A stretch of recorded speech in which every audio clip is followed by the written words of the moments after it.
Greetings, fellow Toriyama fans. Blue Dragon 5 here. And Jacob Weil. To pay tribute to the master of manga, Akira Toriyama, and celebrate 40 years of Dragon Ball proper, we're going through the animated saga that is Dragon Ball to get back in touch with our anime roots as we begin our journey into Dragon Ball. Previously on Journey into Dragon Ball, Dragon and Jacob saw Goku single-handedly take on the Red Ribbon Army and win. Now, in order to revive Upa's father by locating the 7th Dragon Ball, Goku and his friends seek the help of the mysterious Fortuneteller Baba. But just who is Fortuneteller Baba?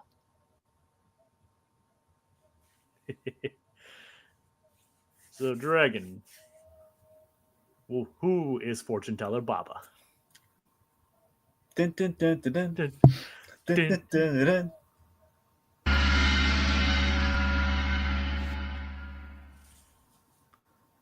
Yes. Yeah, now we can start the episode. Yes. So we're doing part 4, the Fortuneteller Baba Saga. Yep. So far, currently the shortest arc we've had. Oh, yeah. Yep. Even shorter than the Peel-Off Saga, so that's saying something. Yep. Peel-Off Saga was 13 episodes clean. Mm-hmm.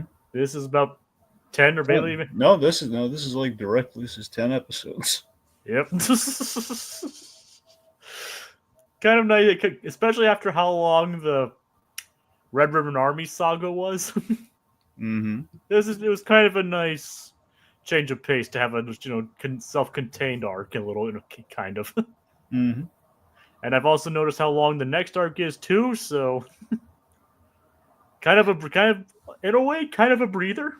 I mean, look, to be fair, look, folks, in case anyone's wondering, wait a minute, we elected to basically lump in Goku's travels in with the next arc because it really does play into we introduce an important character in the fillery stuff, so it feels like it'd be proper just to put that there anyway.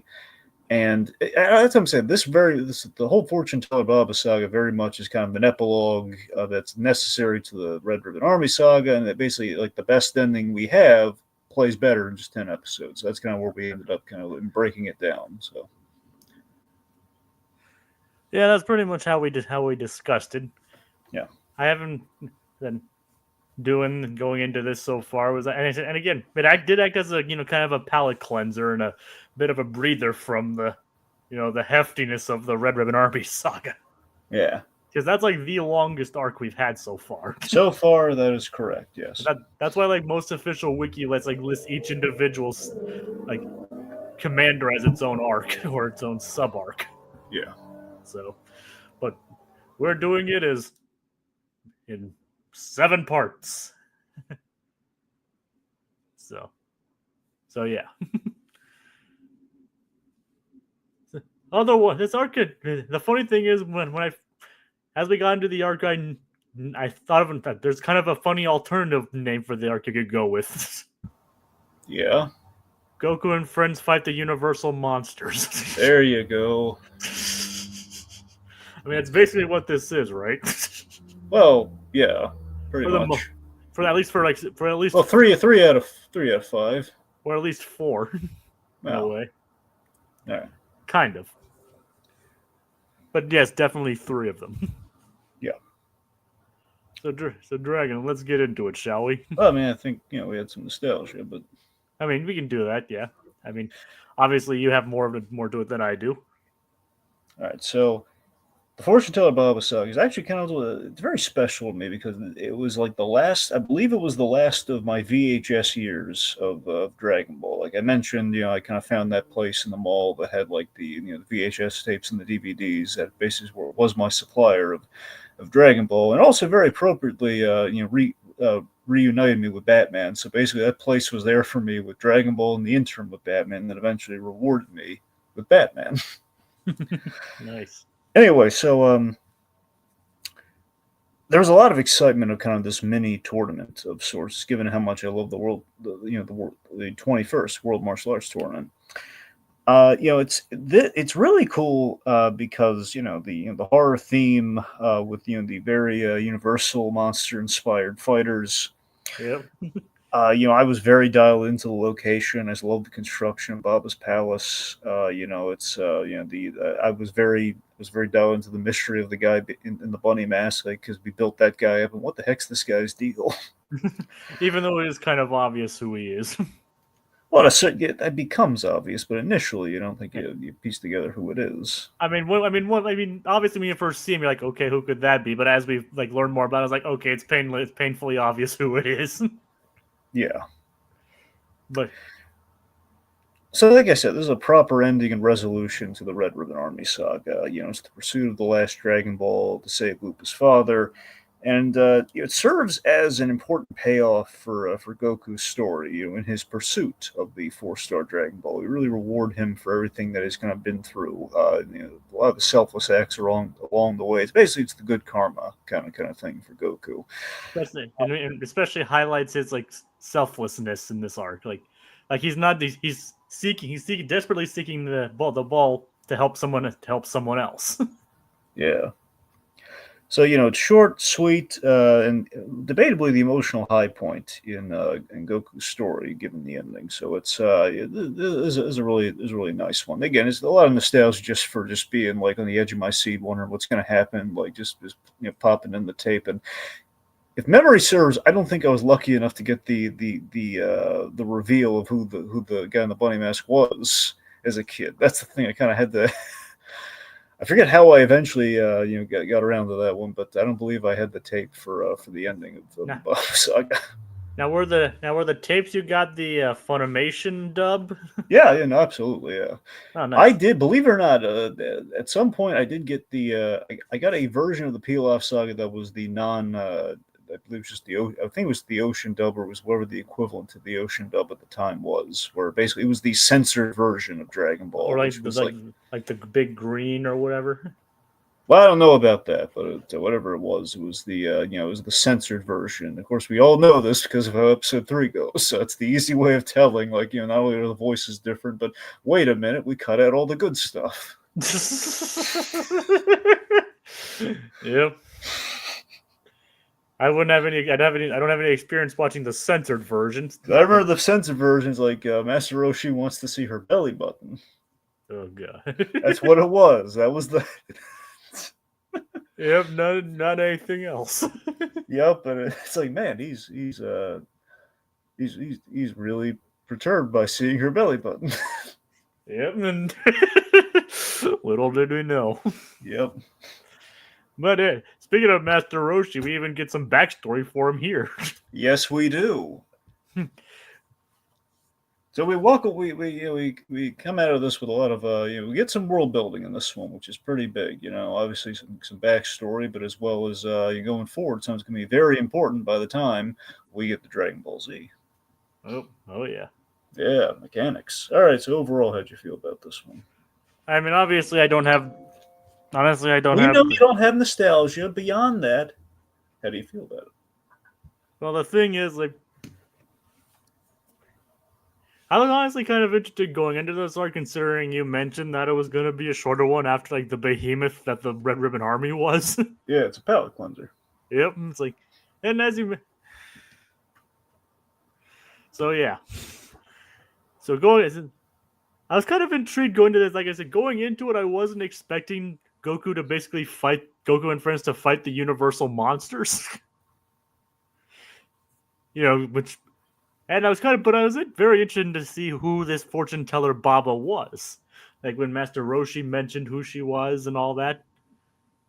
So and one of the episode titles even is "Who is Fortuneteller Baba?" So, kind of building up the mystery, building up she's like one of the more mysterious characters to appear at this point. Like, who is she? How does Roshi know who she is? And all that. Mm-hmm.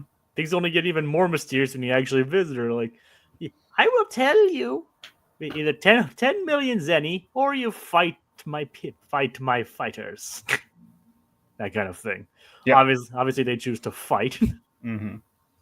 But overall, I was like, I was impressed with the arc. Like it was short, sweet, to the point. Had good character development for basically everyone involved. Plus some very hilarious moments in there, sprinkled in there, Oh yeah, including one I believe you actually mentioned to me previously. I did. I think I hyped it up. Yeah. Yep. I don't know what the context was. Right? It might have been during one of the probably one of the Recapinator episodes. I'm guessing, like during the invisibility thing. Yeah. Oh yeah. That's. Yep. I Yeah. It must have been it. can so yeah, it's like so I remember it's like oh when I saw that moment I was like oh, I think Dragon told me about that. Yep. It's like so I enjoyed this episode. I'm not this episode, but this arc. It was a lot of fun and it had a good emotional payoff. Oh yeah. All right. All right. With that said, let's dive right into it. So our dilemma at the start, basically the impetus for the arc. Bulma examines. So at the end of where we last left Goku and friends off in Red Ribbon Army Saga is that Goku has 6 of the 7 Dragon Balls, but the radar, which we established a few times in the Red Ribbon Army Saga, was on the fritz sometimes because how often he gets in the fights and everything, and the mechanism could be a little damaged. Then we've not only again we've had it fixed and then it was destroyed and then rebuilt by our Doctor Slump characters, so it's been through the ringer. So yet again maybe it's been on the fritz. Yep. But that is not the case. Radar is working fine, but they can't find the Dragon Ball for the life. The theory is maybe it's been eaten by a creature or something.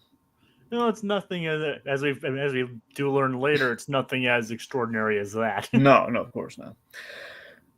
So this point being, this gives us a reason to seek out Baba beyond the broken radar plot, which again we've done like twice already in the last saga. So they didn't want to just repeat that. So we have kind of a little bit of a mystery of like, okay, well this isn't working, so we need Fortuneteller Baba. But that brings up the question: who exactly is she? Yeah, so very much this fortune teller extraordinaire who is shrouded in mystery, because Master Roshi is kind of neglecting to mention a few key details about her. Yeah, there's like he doesn't explain how he knows who she is. Yeah, Master Roshi's really good at like selling the mystique of something. We got to give him points there. Yeah, including someone he knows very well. Oh yeah. We'll save that. One could say she's like family. Yes, you could say that. Okay, so point being, we have a good reason to seek out our fortune teller. We have a dash of filler at the top. It's even in 10 episodes, just a little dash of filler. Goku's getting new clothes. Yeah, because the fight against the Red Ribbon Army kind of basically he moved so much it ruined his clothes. It was quality material though. It lasted him the whole. I mean, they almost got again. Mainly, it got damaged from Mercenary Tao. Like it's so funny that the battle between him and Tao, the biggest damage and the biggest takeaway really is like the constant destruction of clothing during that fight. I mean, let's see. He dove through water, survived explosions, took down an army, and all he got was a couple holes in his clothes. Yeah. But so, I mean, the stress on those threads, man. I mean, there must be some really good fabric if they can withstand what Goku does. Oh yeah. Anyway, so we get that repair. He picks up Upa to go along on the journey because and honestly, it felt like kind of like it's kind of he's our basically our way of economizing the who are we doing this for? We want someone to recap the stakes. So it's kind of like Upa's role here. Does come in handy during one fight for sure. And we do get get a joke about Krillin thinking that Upa's a girl. Which, I mean, given the voice on Upa, it's kind of like the kid voice thing or something. And Goku was like, you are a boy, right? Yeah. It's the irony of Krillin not being able to tell, given how clever given how so much more clever he can be than Goku at times. Yep. Well, then again, Goku probably thinks almost everyone's a boy unless dictated otherwise. That's true. That's true. Well, yep. I don't know if he's like that anymore, but at least he was at one point. Hey, we don't know what goes on behind closed doors. Yep. Goku house. We don't know. Yep. All we know is he's kind of broken himself of the habit, but I don't know. At least he's no longer trying to pat people's crotches. Well, that's what I'm saying. It seems he's broken himself of that habit. We don't see everything though. Goku doesn't. If you really think about it in the context of Dragon Ball, he doesn't really have time to do the meet and greets like he used to in Dragon Ball. If you think about it, like if he were like meeting people in non-combat situations, like would he, you know, That is a good question. if Frieza wasn't trying to kill him, I would bet you. although I think maybe as he got older, he learned to tell the difference. Yeah. Well, as I'm saying, at this point, he's like he's even mentioning he's kind of has a better grasp on it here. Which I mean, essentially, I don't think he does it after this point, honestly. Yeah, because probably Toriyama got tired. Either didn't want to use that gag as much. Yeah. Well, actually, that's something to bring up here. So just where we are in the series, I want to say this is the last like kind of really gag manga. This is kind of the swan song to the gag manga humor. Because going forward, now mind you, we have a few jokes here and there in the next arc, but really, Jacob, things are going to start turning a lot more serious. Yeah. Very soon, like next one onwards, where things kind of like we're starting to take things more seriously, and then the stakes get real, and means we have less time for just kind of like this is a nice easy breeze. This is Toriyama get as much gag humor as he can in there. Yeah. I mean, just with our fighters themselves, you know. I mean, again, they're all gag caricatures of the Universal monsters, pretty much. So, you know, or just standard monsters in general. Yeah. Like the main driving force of this arc is a witch, basically. Exactly. That's what I'm saying. So we get kind of our Toriyama gag humor here. Before things get really serious. Absolutely. Anyway, I mean, we got a glimpse of that during the 21st World Martial Arts Tournament, and even during the Red Ribbon Army. Yeah. Like where things got really serious there. But even then, again, still we sprinkled it through there, though. You know, we had. I mean, we had like some of the gag fighters, and of course the whole pirate thing, Mm-hmm. and of course Dr. Slump. Exactly. So that's what I'm saying. We can't say like we haven't really gone to the point where there's no time for gag manga humor here. Yeah. Which is a shame because I like the gag humor style. Well, admittedly, me too. But again, that's kind of the fun growth on the series, though, which again kind of grows from there and goes into kind of DBZ ultimately. Yeah, I mean, where there's still humor and awkwardness here somewhere, but it's mostly just like, oh my god, what's gonna happen next, kind of thing. Yeah. Admittedly, we never do break ourselves of the falling over gag, which is like that's the gag that will never go away in whatever Toriyama product we ever get. That's the staples within the manga. Well, I guess technically mangas don't have staples, so maybe it's not. The point being, it's the binding. Well, I wonder if like the magazines they were printed in do. Well, that's the thing, Jacob. I'm not even sure about that. I don't think mangas have staples. Well, it's like because they're printed in magazines before they're because like right. Well, like, no, that's what I'm saying. In the shonen, in those, I don't think those had staples. Then what did they have? I think it was just made like the manga. Like I know they were technically magazines, but they were produced essentially giant volumes of manga. Huh. So because of that, I don't think necessarily they had staples. They might have, but I'm basing off what I just like the tactile feeling of them. I don't recall there being, given there were so many pages. So maybe there were staples, but these were like big. These were like bigger than your average. I don't think you can staple the amount of pages that they had. So you think they kind of like glued them in like they did with the usual books? Exactly, like the mangas. I'm saying I think it was glued just in a more of a like, kind of a more flimsy version of the manga books. All right, that makes sense actually. Anyway, so the point being the falling over in shock with the teardrop. That is like it's the permanent. Isn't it more of like a sweat drop than a teardrop? I think technically they're called pludes. I think. Right. But yeah, I mean I call it the teardrop. I think it's like you're right. It's sweat, but I'm just saying it's kind of like in a teardrop shape. All right. Okay. Anyway. So we go to Baba's palace. Love the design of the place. Admittedly, the tornadoes in getting there, it's a little extra. It's a little much. It's a little like we just need to throw a little flourish there to get kind of pad out the episode. It feels like. Yeah, it didn't really make much sense. Yeah, Yeah, and we never do anything with it again. It's only when we enter. Yep, Goku is like asking what they are. Yep.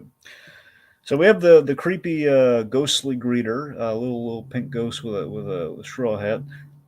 Explains the rules of Baba's palace, of Baba's place, which essentially is get your fortune. You have two options, which we see demonstrated. We have a lineup of fighters, and and we have a, yep, a very rich couple that walks out like having wanted to like locate some piece of jewelry.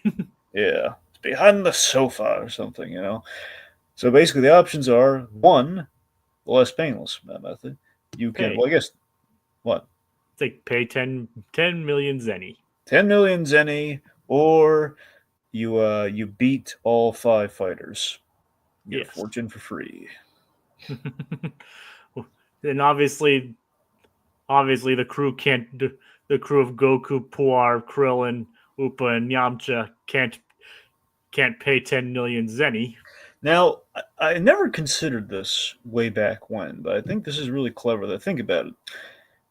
It for the plot to work, Bulma can't be there, and that's why like that's why she initially like they invited her, and she said no, I don't want anything to do with that.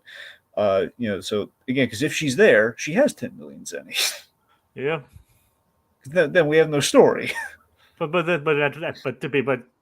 to be fair, the crew didn't know that it would be that much money. That's true. That's what I'm saying. So I think in the structuring of it, though, okay, look, we can't have Bulma. You're right. They don't know that's going to involve Bulma. Otherwise, they would have specified her that they needed to come along. But still, it's like if she comes along, they it cost him any. Well, Bulma can solve that problem. She didn't get the check on this one. Although you think Roshi might have known that. Well, no, he did, but that's what I'm saying. He's kind of leaving some stuff out here. But I think here's the thing with Roshi. I think it did genuinely slip his mind. Plus, he hasn't seen her in years. Yep. Yeah. But how does he know her? It's a good question. Probably maybe a reunion of some kind. I don't know. Yep. Maybe high school. You almost let it slip. Well, thank you for pointing that out, Jacob. But yes. I know, but I'm not gonna say what it was. Okay. Anyway. I mean, spoiler alert for a 40-year-old series. Anyway. Well, again, at some point we're just going to have to talk about it because we can't keep it going forever. But let's just anyway. Yeah.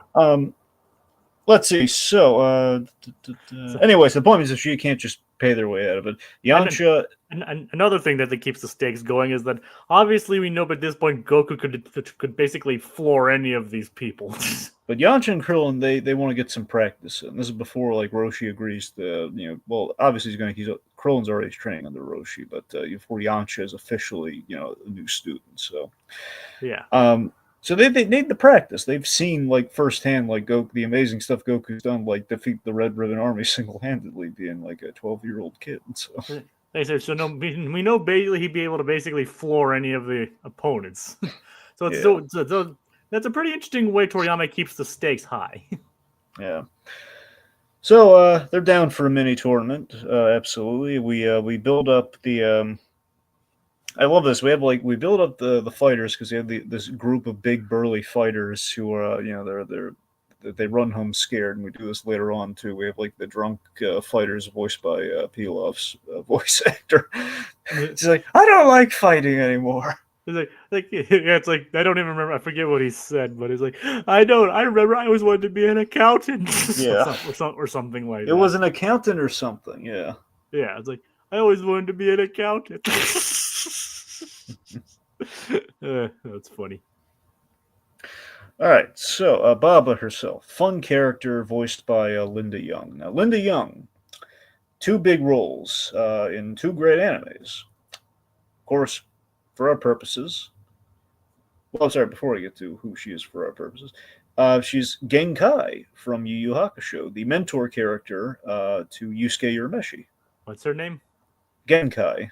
Genkai, all right. Yeah, so Genkai, big character in Yu Yu Hakusho, very, very beloved, and again, basically, all three of these characters about to mention again. They absolutely sound like her, and they're definitely, there's a lot of Baba in Genkai. Basically, if Baba were a master like Roshi, would be Genkai.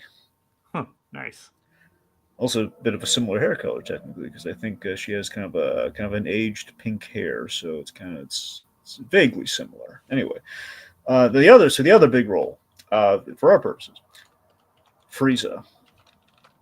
She voiced the original voice. She was the original voice of Frieza. Well, there's technically she is like essentially she's the Funimation. She was the Funimation Frieza. Now, mind you, there was a bit of a changeover. Like I think going back, I forget if she was able to do the dub on Frieza when they went back and they redid the Ocean era of Dragon Ball. But point being, like mainline Funimation Dragon Ball from the end of the Frieza saga onward, that's Linda Young. So, She so did. when, She basically, yeah, she was like one of the, yeah. so when did Chris Ayers take over that? Well, that was after Linda Young. Was it Chris or Greg Ayers? I thought it was Chris Ayers, but Because I know what because I know like one of them voiced it for many years, and then the other one died, and then he took it over. yeah, that's what I'm saying. So it was Linda Young, and then the one who died, and then then we have the one we have now. All right. I mean, Linda Young voiced to basically. I'm looking at the wiki right now. Yeah. Linda Young voiced Frieza from 1999 to 2009, and Chris Ayers took over. Yeah, that's what I'm saying. So basically, Linda Young is essentially our Frieza. Essentially, is like the classic Frieza. So basically, everything from the original series onward was Linda Young, and then basically from like Super onward, it was Greg Ayers. It was Chris I don't Ayers. want to bore you with technicalities and like revisionist dubs, but essentially, Linda Young was the classic Funimation Frieza. Yes. All right. And again, that you can definitely tell that because again, it's kind of the whole sister productions here. We have Yu Yu Hakusho with a lot of our Dragon Ball, Funimation voice cast at the same time. So makes sense. Anyway, so little old lady rides a floating crystal ball, dressed like a witch. Just so we should probably reveal the thing now, shouldn't we? Yes. So it's hilarious when we learn that she's in fact Master Roshi's older sister. Yep. Now, mind you, just a reminder, as you know, Jacob, from the last arc, Master Roshi's over 300 years old. Yep. So not only is Fortuneteller Baba is a little older, I think she's technically 500 years old, but like over 300 years old. Their mother's still alive. There's a throwaway line about like they say she had to take care of mom, and I think it's the presumption is that she's still around. Yep. At the very least, even if she's not still, and she was around for a long time, and like still he left her to take care of mom. So I think the impression I got is that Master Roshi's mom's still around, which is and it's just such a casual revelation. Like my older sister is very. It's like it's something, and then they're like, "What?" That's what I'm saying. So this is what I'm saying. Master Roshi, I think, genuinely does. Again, he's an old man. He's over 300 years old. He does genuinely forget things sometimes. Yeah, like the fact that Fortuneteller Baba, forgetting to mention that the lady they sent, that he sent them to is his sister. Yep, and again the whole you can pay to have your fortune told or fight him. two very big bits of information that could have come in handy. Yep. But again, it's the unreliable master to a degree, so it just really works for him, though. That many people would say very plot contrivance, but he's an old man. Like, oh hey, by the way, the woman you're fighting is my sister, or the woman I sent to help you was my sister. Yeah, or is my sister, I should say. Yeah. So that's what I'm saying. So Baba seems nice, but she does love toying with people. Yep. Yeah. So she's like always wants to make either in it for the money or to see people get beat up. She runs a really smart and profitable. She runs a small profitable business. Either she gets people to fight for her, or she gets 10 million zenny. Yeah. So basically now we again pretty straightforward. Our guys are going to fight her fighters. So we start with Fangs the Vampire, fought by Krillin. Yes, Fangs the Vampire, essentially a combination of like Bruce Lee and a vampire. Very strange combination. Again, of all the fighters, the most gag manga of the bunch. Just the gag manga take on a vampire that fights Krillin. The image that like struck me as a kid, like, oh my god, I've never seen it. So we always see the vampire with like pretty much just like the top two like it's the old like fake Halloween teeth you wear. It's like it's the two like teeth sticking out. You don't Yes. realize, oh my god, it's not just that. Like the whole like these rows of sharp teeth that he just like latches into Krillin's head. And then I love the gag of when they bites it in the head, and the blood starts spurting, like, and then he's like, "Krillin, calm down!" And then it's like, and then the blood starts spurting. And then when he gets angry again, the blood starts coming out. Yep, it's like Krillin, it looks like you have hair. Too bad it didn't make him look like he had a nose. Nope. So it's basically he's draining blood from Krillin, which is such a creepy idea. But again, vampire. Krillin basically gets a lesson not getting distracted. That's kind of the takeaway here, and also kind of losing his temper. He's on the verge of passing out, and he gets a ring. He gets so the rules are it's either you fight until you give up or you get a ring out. And the ring out in this case, being in the outdoor setting, is it's surrounded by water, which is kind of a fun it's kind of a fun dunk tank version of the World Martial Arts Tournament, which I liked. But the caveat here is that Fangs can fly. Yes. So he has an edge.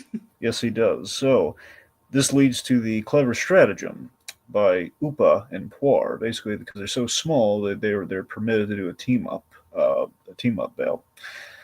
And again, very gag manga solution, but so Upa's like eating some garlic so she can, so basically he can repel, fangs. And then Poir takes it to the sky. Yep. And they manage to basically Poir turns into a giant hand and knocks Fangs into the water. Oh yeah. Also, I love the porcupine move too. Where, oh yeah, that was great. So yeah, very clever way of taking out the vampire. Krillin, in other words, Krillin didn't get very far. So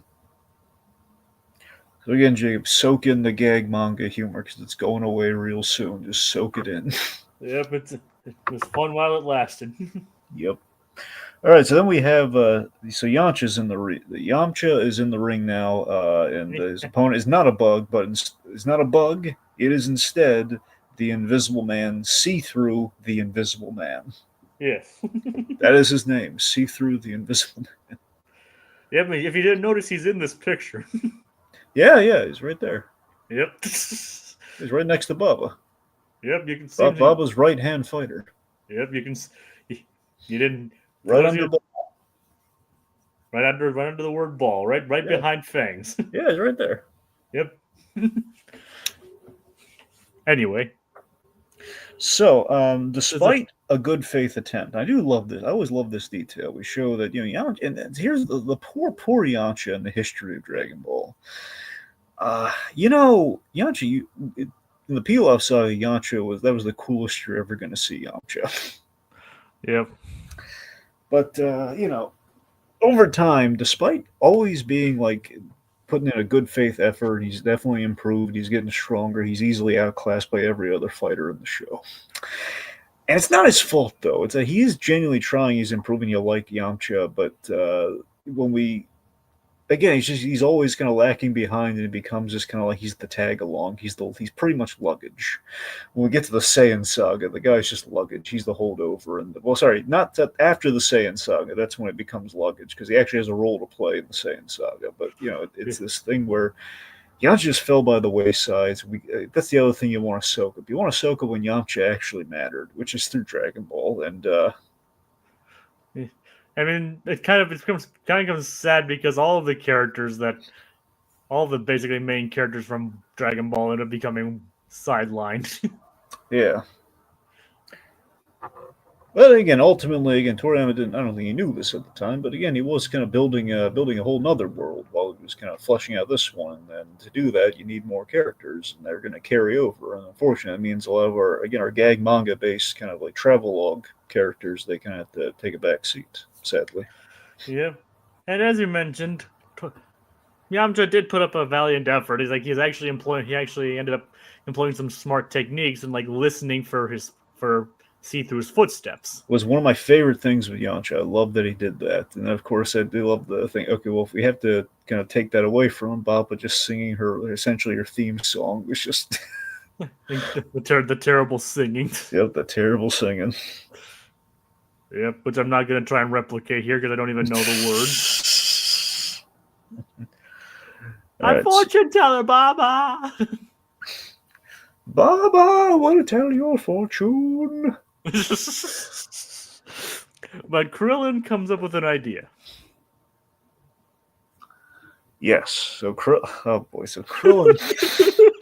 Okay. So Krillin again. So importantly though, Krillin again, what he lacks in measuring up to Goku's strength. Yeah, well, we'll see how he does with that by the next tournament. But let's just say, Krillin being unable to surpass Goku, he does make up for it in a really effective strategy here. So he instructs Goku to go fetch Master Roshi and Bulma quick. So Goku hits the Nimbus.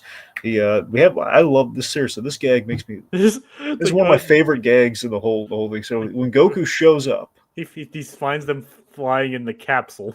And Bulma says that she doesn't want any part of it, but she doesn't have a choice right now. And Goku doesn't have time to argue, so he literally crashes through the window of the capsule copter, grabs Bulma and Master Hiroshi out of there, leaving Oolong and Launch to crash. And neither of them can ride on the cloud, so he's dragging them by essentially the scruffs of their like Superman. So he's dragging them. Fortunately, blonde Launch is able to somewhat pilot the plane.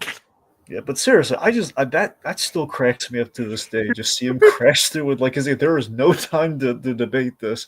Krillin, Goku trusts his buddy Krillin. Krillin said, "Look, we need this now. We got to help Yamcha," and he brings him along, whether they like it or not. And he's gonna do. He does not gonna wait for him to land. He just crashes through. Yep. It's like, oh my god, like that kid really doesn't really think with his head too much, does he? Well, in this case, he thought with his power pole, but yeah. Yeah. I think they didn't use the power pole to smash the. I think he just literally just like. Okay, you're right. Now there's mother. Like he should have just rammed right through it with the Nimbus. Right.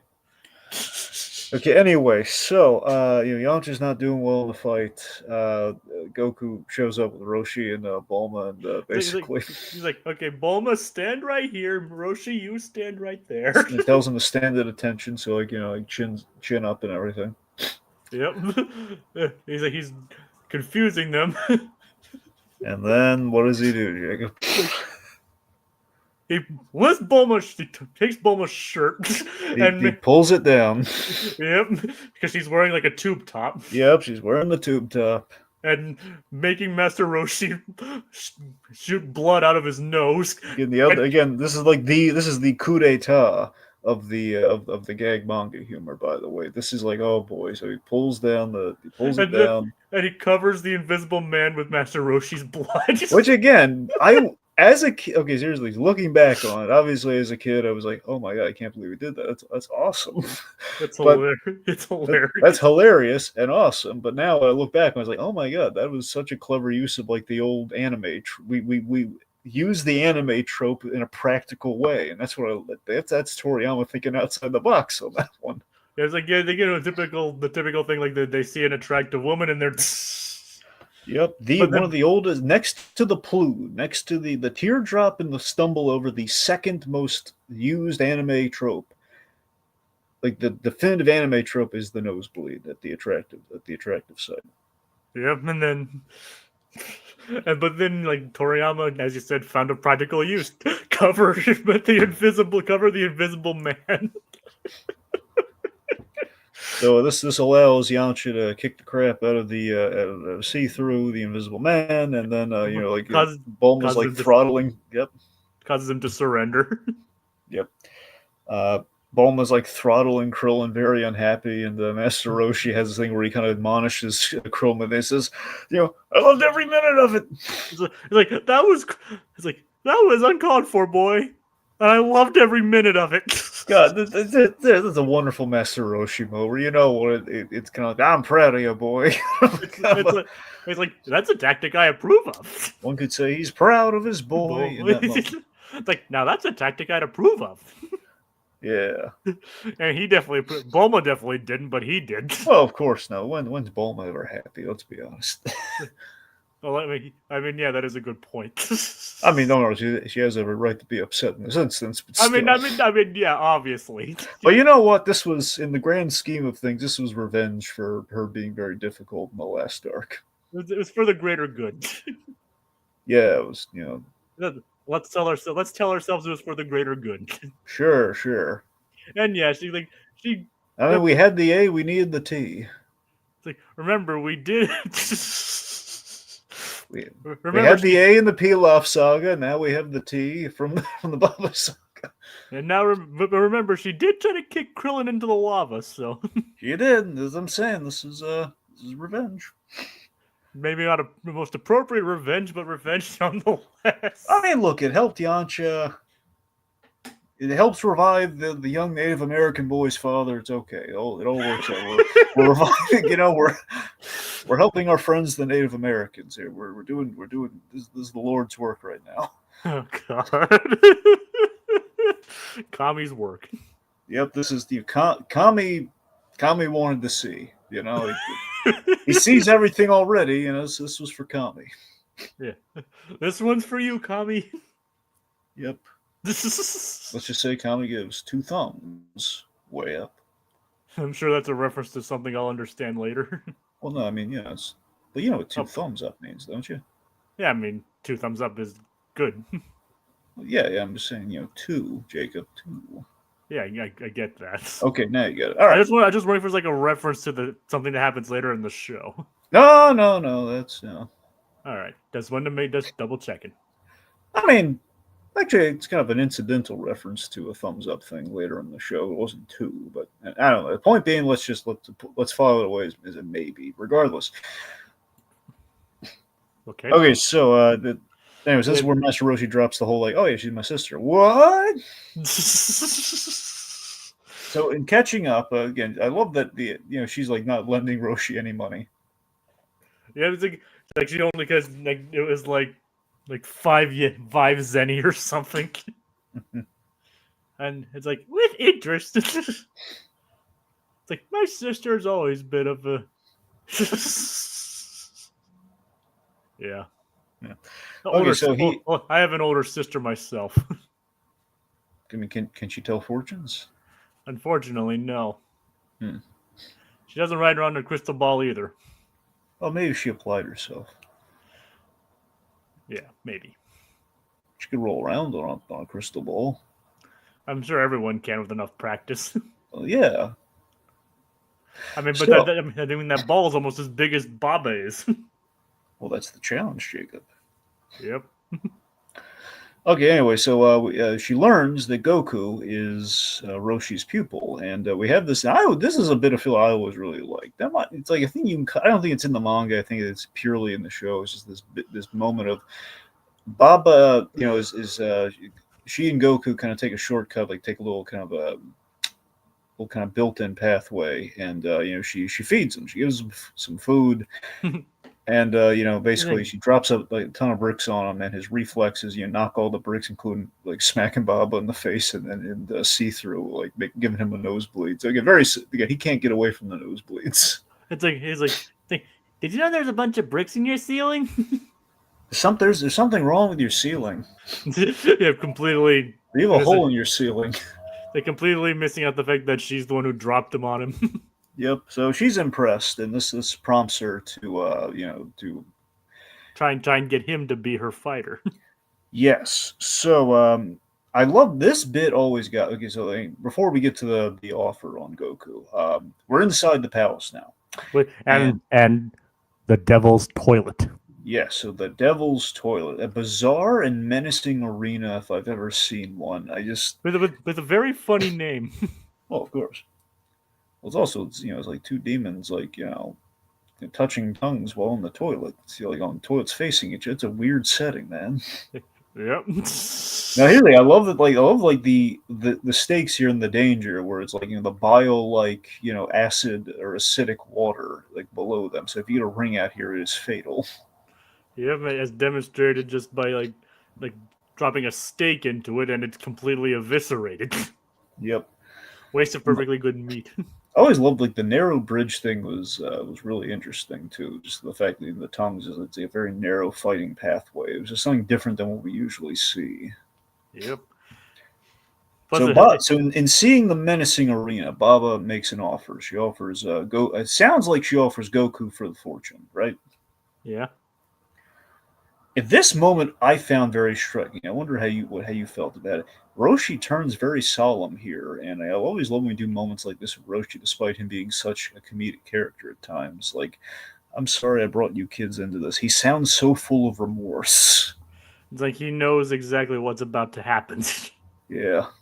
Especially considering like who the next three fighters are. And Like mind you, he doesn't know exactly. He knows a bit about her fighters, but he is obviously the guy in the mask is completely, he's a new guy. but yeah, it's like nobody's made it this far. Nobody's ever defeated her third fighter. Yep. So yeah, it was kind of interesting to see him more on the serious side of things here. Oh yeah. Because even in Z, he still maintained the more like comedic edge. Yeah, but remember, we use Roshi less and less, and the DBZ we had the occasional gag, and basically in doing that, we don't have time to do the serious Roshi. We only have time to do the comedy Roshi. It's kind of And it's nice to have some levity in that show every once in a while. it is. So I mean, it makes sense. It's makes all sense in the world. Honestly, the thing I always remind. Do you remember? Did you ever see the movie Dragon Ball Z World's Strongest or no?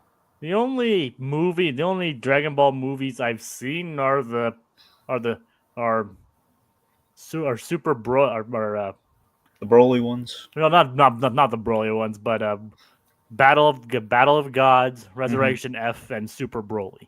Okay, so pretty much, and with the exception of superhero, you've seen all the recent. All the Toriyama helmed ones. Oh yeah, yes.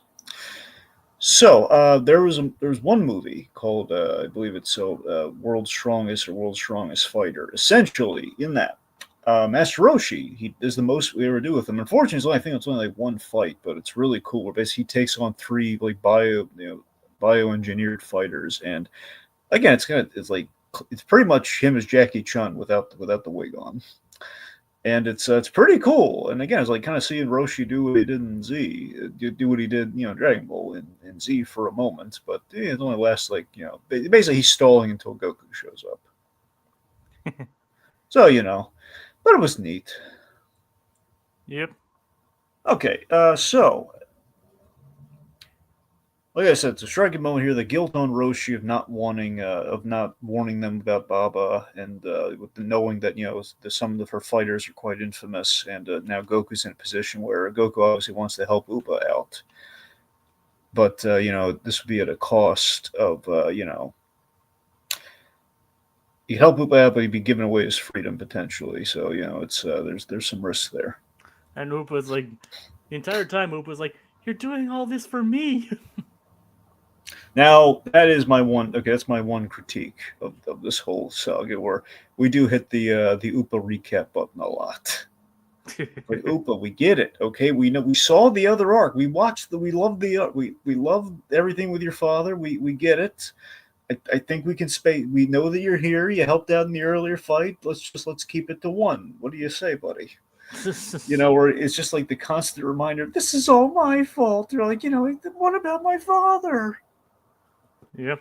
It's like, look, it's absolutely look. It's important to have that there, but not as frequently because it feels like again, it's kind of the Stan Lee principle of like every comic's your first comic, where we have to do. And this is a thing almost all animes kind of have to deal with, where there's the need of recapping it within the episode without if you don't have the other recap.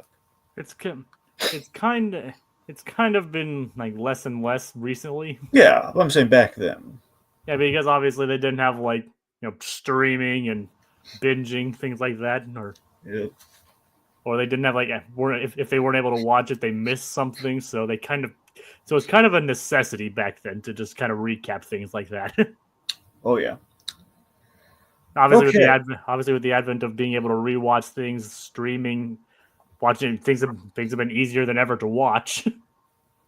Yeah. So, Okay, so we are now at the stage with Baba where things are starting to get potentially lethal, and that brings us to Yamcha versus Bandages the Mummy. I was at this point I realized like, wait, vampire, the Invisible Man, these are the universal monsters. Yeah. when you fight the mummy, that's when you realize like, wait a minute. but he may be a mummy, but he's no dummy. That's true. So Baba essentially reanimates this guy, waking him from his sarcophagus. And Which is cool. he's a real bruiser. This guy. Yeah, he was the strongest in his time. So yeah, Yamcha he puts up a really good fight here, and I think the best thing he does in the fight is this really slick kick, where basically he looks like he's in a position of giving up, and he basically sweeps the leg Johnny, and and sends him off the platform. But his bandages. which unfortunately the mummy has a basically has an alternative method to to prevent his death, using the bandages like Spider-Man and swings around back up to the into the ledge. So Yamcha is in deep trouble here. Poir even interferes to try and save him from being thrown over, but it's he's basically gets a ring out that then Goku intercepts before he succumbs to the ring out. Which fortunately is legal. Yeah. Fortunately, it says like if you fortunately the ring out, if you fall in, you're dead, but there's no external interference is allowed to save your life. So Goku saves him with the power pole. Very nicely. Which is cool. Yeah. But even Bulma was like, it's okay, you can give up, Yamcha. It's like obviously he doesn't want to see her boyfriend get killed. Well, yeah. Yeah. All right, so now it's Goku versus bandages. So I love this. To me is a bit always like a geek dad, but I love having the mummy intimidated by Goku's stance, where he has like this very open. It's a stance of confidence, where it's like the ultimate like kind of offensive yet defensive position, where he's like it's again I love it's so simple that it's like a fight. The idea like psyching out a fighter with a pose like that. Yep, it is. like he's not showing any fear. Yep, so impressive, and the mummy's never had to deal with that with any of his fighters. It is kind of interesting how we're talking about there's like two fighters here that talk about that basically utilize fear or like have references to fear, kind of. Yeah. And considering what thing we're talking about on our channel a lot now. Yes. Another devil. Oh yeah. But yeah, and then at first you kind of think that like Goku might even have a bit of trouble when he's all wrapped up in the bandages and all that. But it's kind of like Giran's merry-go-round gum. He breaks through the bandages. Yep. And he throws him for a loop on how to get back up, but that's about it. So afterward, I love this. So Goku doesn't necessarily take a hit at all during this fight, but he delivers one because he gets wrapped up. But then he punches one punch to the mummy, like right in the gut. One punch to the mummy in the gut, and the mummy's out. That's awesome. And Goku saved him. He was thrown off earlier, but he saves himself like holding onto the weird bridge with his tail. Yeah. And one punch to the mummy, he's down, like you said. Where do you want your mummy? It's like I think he's asleep. God, so cool. Yep. As I'm saying, like I was like cheering at my TV as a kid, like yeah. I mean, yep, that just shows like yeah, Goku could have easily floored the previous two fighters as well. Yeah.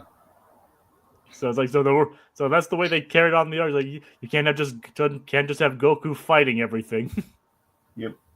But the next one will seemingly give him more trouble. Yeah. So Dragon, he easily dealt with the mummy. Who is next? Spike the Devil Man.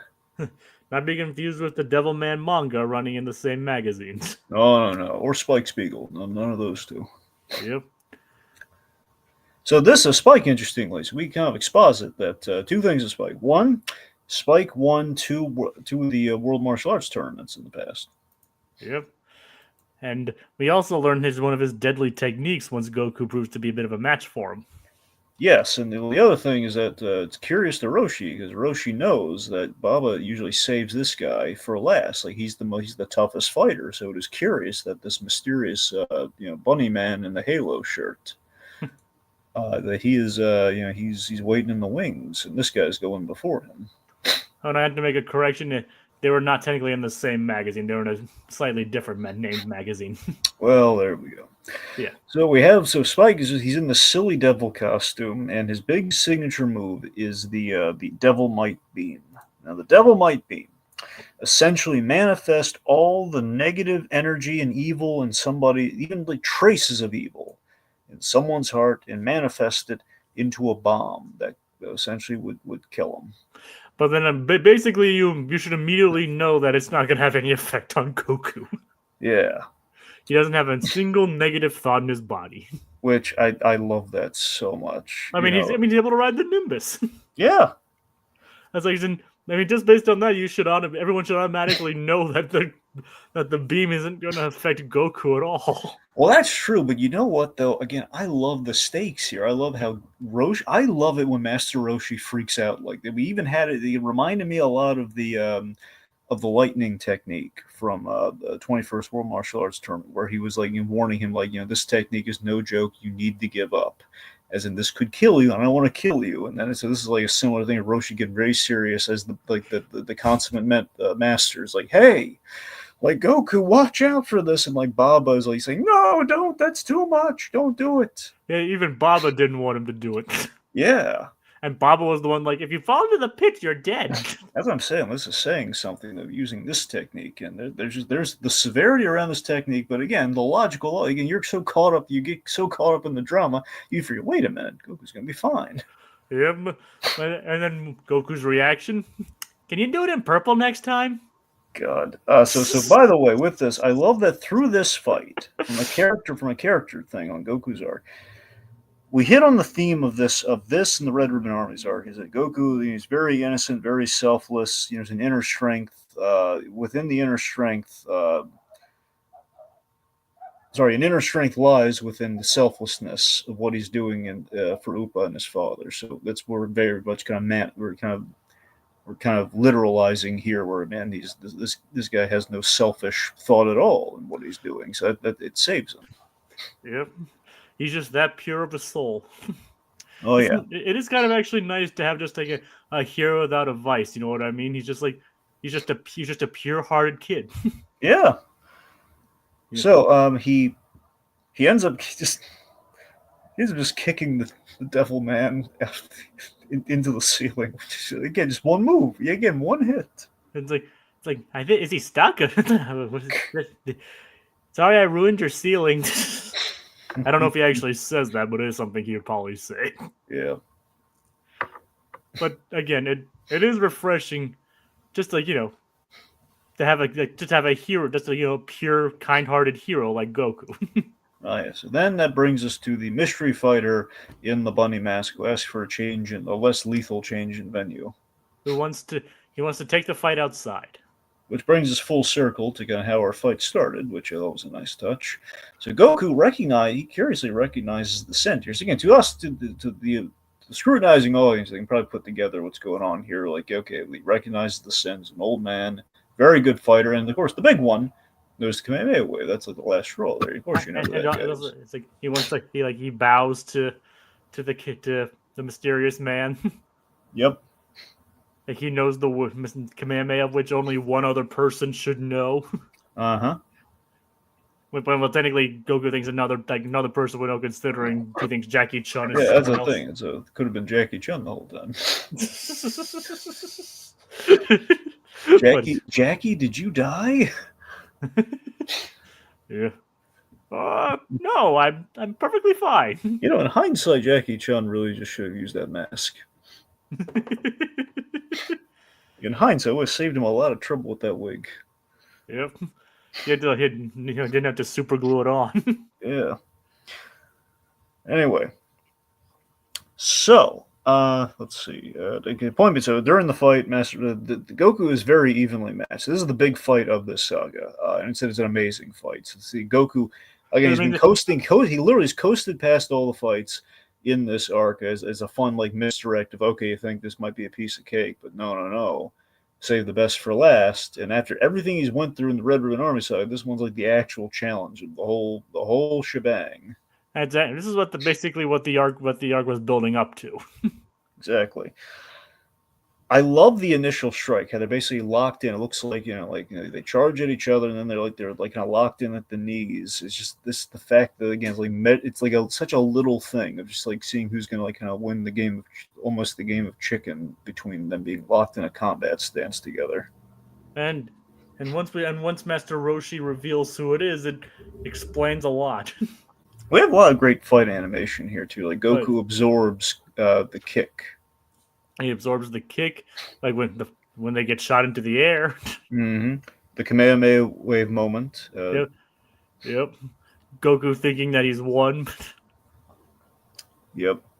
but then the mysterious masked man turning everything against Goku.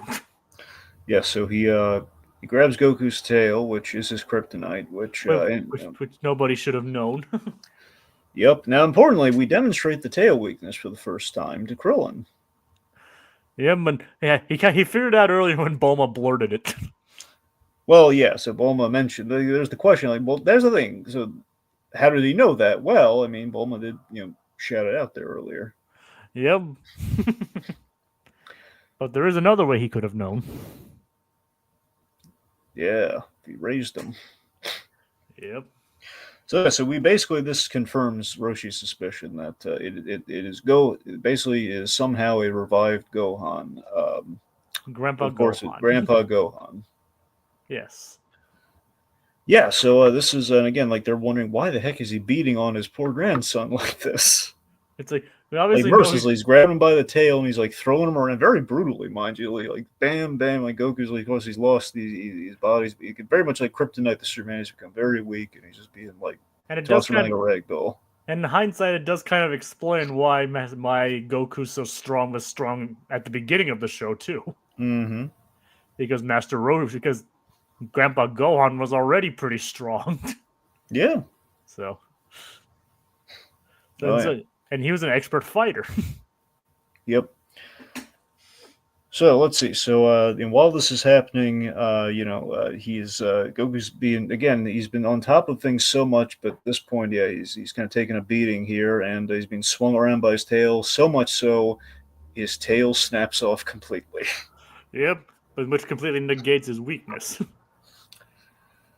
Yes. So we then have again apologetic. He gives up the fight and he removes his mask, and we have the big emotional reveal that it is indeed Grandpa Gohan back from the dead. And Goku is like just happy to see his grandpa again. This is a high point of Dragon Ball. This is a beautiful reunion. Just an opportunity for closure that Goku was denied tragically. Of course, unbeknownst to him that he in fact killed Gohan. Yeah, which Gohan thankfully doesn't reveal to him. Yeah.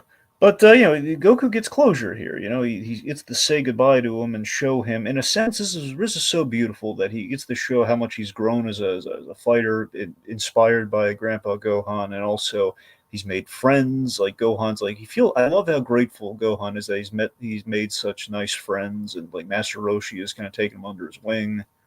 And the funny thing is, he didn't even really have that much attachment to the 4-star ball in the first place. Which again, so this is the other thing. So the big point of this whole arc, the pursuit of the 4-star ball, essentially is again the ball has always been symbolic of his love and admiration for Grandpa Gohan. It's like a keepsake, and the fact that it being about the pursuit of Gohan and that lack of closure, and that's why there's so much importance attached to it. The fact that Gohan himself says, "Oh yeah, that little bubble," and the fact that again, we reward Goku in everything he's been searching for in just being able to see his grandpa one last time versus necessarily. I know we find a way of kind of having our cake and eating it too, which I appreciate. But I love that he still has he's moved past like the ownership in the grand scheme.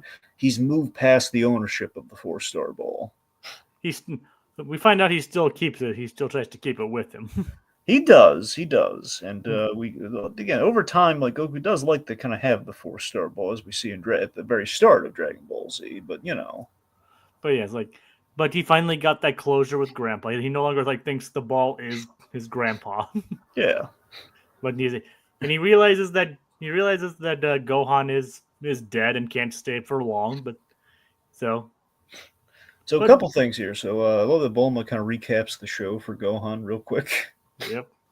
and then the big takeaway with Gohan and with well, technically she does it while self-aggrandizing a lot. of course, Like she makes it sound like I selflessly did all this. yeah. It's like you did it. You look for the balls to get a boyfriend. Did it for a date, Bulma. Yep. Later, you're gonna do it for cosmetic surgery. Pretty much. Yeah. Anyway, so the big takeaway. So with the introduction of Fortuneteller Baba, we learn about other worlds. So this is how Gohan was able to come back, and this is a very important plot point for down the line. So Gohan got a day pass because of Baba. It's like she can basically recruit fighters and get day passes. Well, we don't get to this guy yet, but essentially through King Yemma, she probably got a day pass.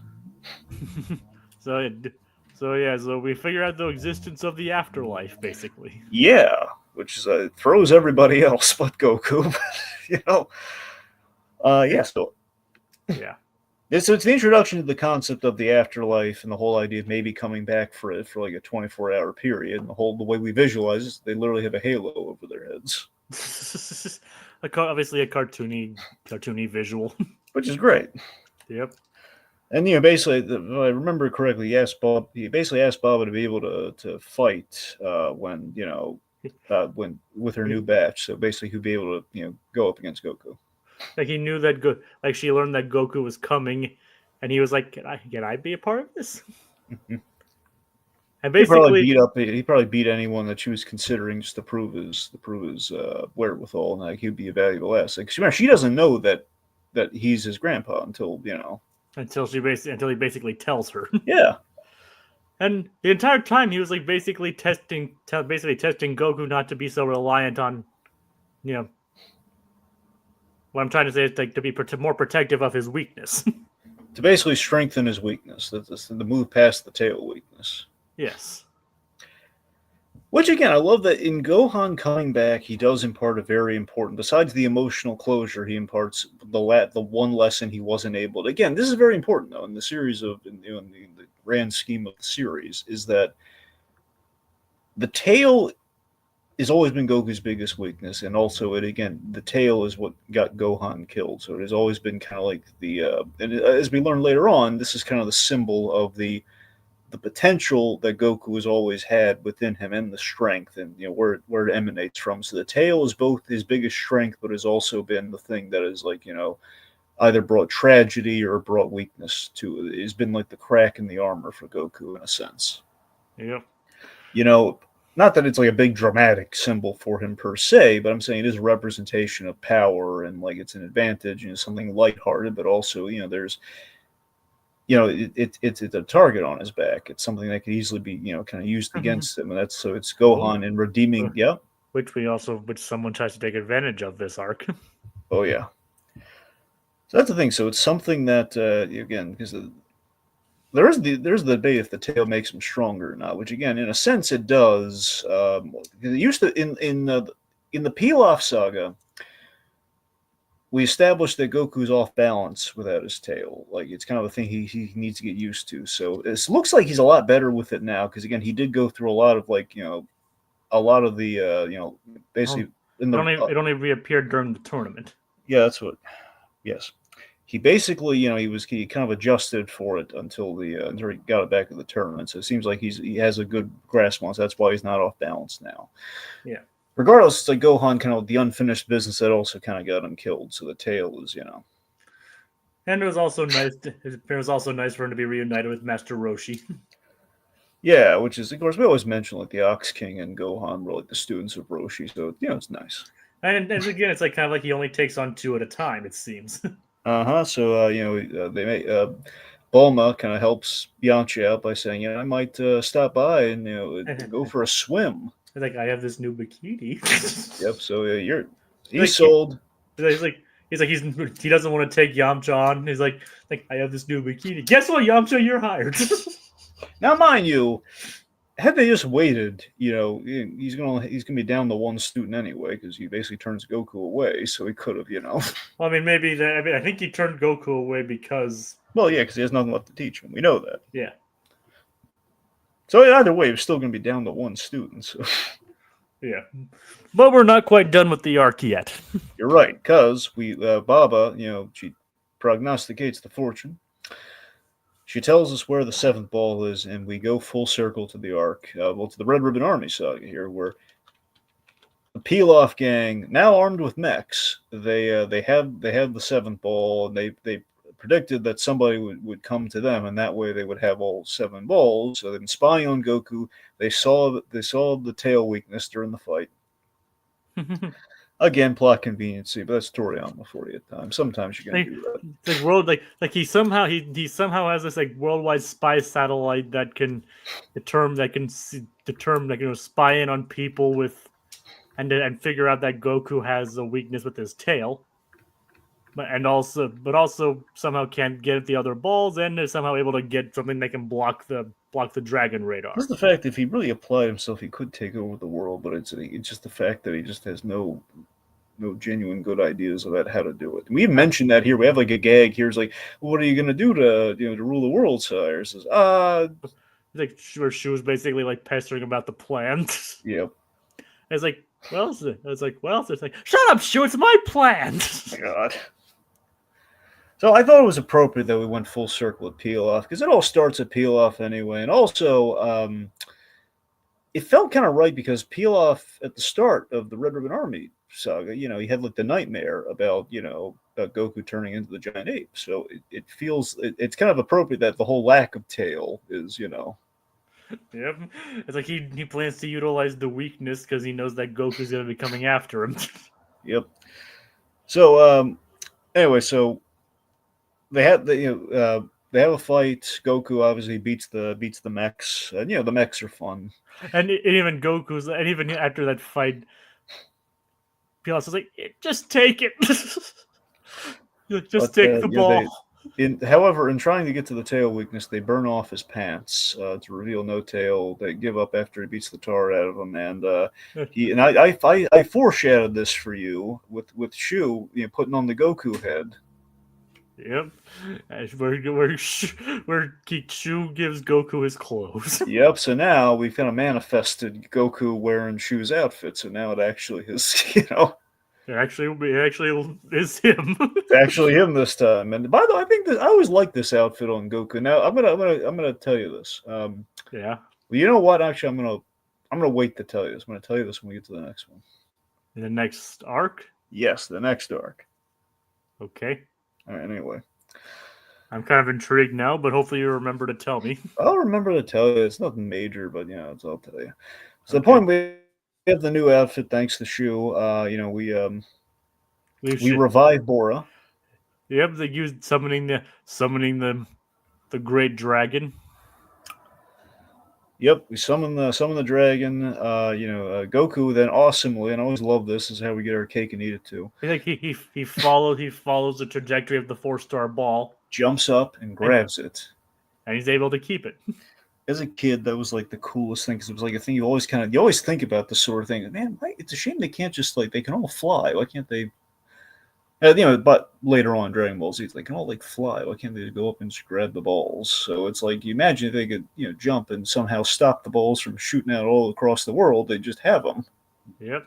So seeing Goku actually do that was beyond amazing. It was like, yes, that's great. And he can have the 4-star ball, and he doesn't have to go searching around the globe anymore for it. Again, not that he needs it though. And I like that we know he doesn't need it, but it's still nice. And he also doesn't have a need for the other. He can search for the balls ever again. Yep. So he knows. So he thinks. Yeah. All right. So let's see. So basically, what we tee up is they're going to all meet up again at the next World Martial Arts Tournament in 3 years. It's usually 5, but there's been so many signups that they decide to move it to 3. Which again is for convenience's sake. We don't want the characters to be too much older, at least not yet. So. And at that point, Goku will be 15 years old. Yep. So it's either 15 or I forget if given the amount of time that's passed since the last tournament, if maybe a year's gone by. So I forget if it's 15 or 16, but yeah. Yeah, basically. Yes, it's like it's 15 and a half, I guess, whatever. Yep. Point being, so Master Roshi, he kind of turns Goku away because he has nothing left to teach him. Basically, he tells him let life be your teacher. Let the world itself be his teacher. Let the world itself be your teacher. However, there is one stipulation. He's not allowed to use the Nimbus. Not allowed to use the Nimbus, which again allows us to do travelogue stories because if you could use the Nimbus, I mean, does shorten the amount of time that I guess we need for the season. Yep. So it's kind of an interesting thing that he basically allows Goku time to travel around, help people. Basically use his legs. Yep, and Baba, she kind of sees Goku's future is that he'll save the world one day, and not just once. Well, that's the thing. It's a question of how far in the future is she looking. Yep, and it gets to the point where not only does he save the world, but the entire universe. Oh yeah. So she wasn't wrong. Yep. I'm pretty sure, my headcanon is that she's looking about, two sagas into the future, but that's just me. I mean, that's probably what Toriyama intended. Yeah. But eventually did get to the point where he would save the entire universe. Yep. Multiple universes at the same time as well. Yeah. All right. All right, and that's the arc. Goku's on his way. It is kind of nice, Dragon. So, hey, wait, hey, Dragon, what's that? Oh look! Do you hear that womp sound? That's a Dragon Ball, Jacob. Oh, really? How many stars does it have? Oh my god, how appropriate. We've been searching for it the whole time. It is the 4-star ball. Oh my god. It's like Grandpa Gohan. We found it. So I'd say we're almost halfway there. Halfway there. Yes. That's 4 balls down, 3 more to go. Yeah. We have to start thinking of our wish. Oh yeah. Well, Jacobs don't wish for underwear this time. Hey, I'm not the one who wished for the world's most comfortable pair of underwear. Okay. Remember, because that's specifically what it was, the world's most comfortable pair of underwear. Oh, I remember. I mean, And speaking of which, it is kind of nice to see that, the first wish wasn't just, the underwear. But and this time we actually get to see it. You put the wish to good use. That is in Goku making a wish. It's for something very selfless, very wholesome. Yes, bringing back his friend's father. Do we ever see Upa and his father again? Well,